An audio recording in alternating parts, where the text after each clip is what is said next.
Hey YouTube, thanks for tuning back in to the Ron Paul 2008's channel's feature on You Choose 2008. Today, Dr. Paul will be talking about civil liberties.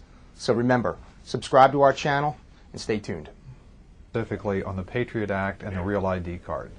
You voted against it. There are a few that join you. You've been outspoken against the Real ID and the Patriot Act. Why is that?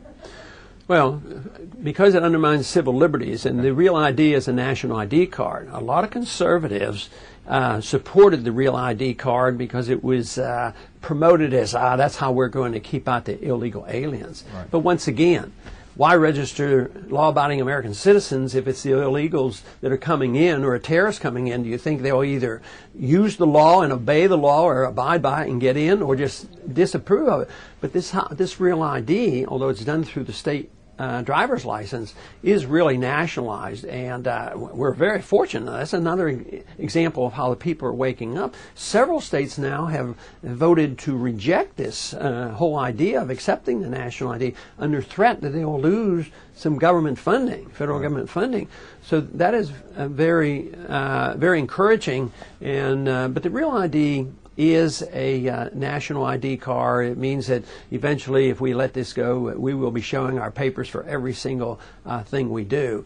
And you know, some people say, "Oh no, we don't want a national ID card. We want to have just ID cards and all for the illegals." Okay. Yeah, but how do you do that? And what if you look like you might be an illegal? You better be able to prove you're not an illegal. So therefore, you have to have some type of a documentation. It's really just a lot of scare tactics. A lot of what government does, regardless of whether it's the overemphasis of the potential danger, say, of a Saddam Hussein or an Ahmadinejad, or potential terrorists, or poverty, or even environmental concerns. It's always scare the people, terrorize the people, and then they'll succumb to the government taking care of them.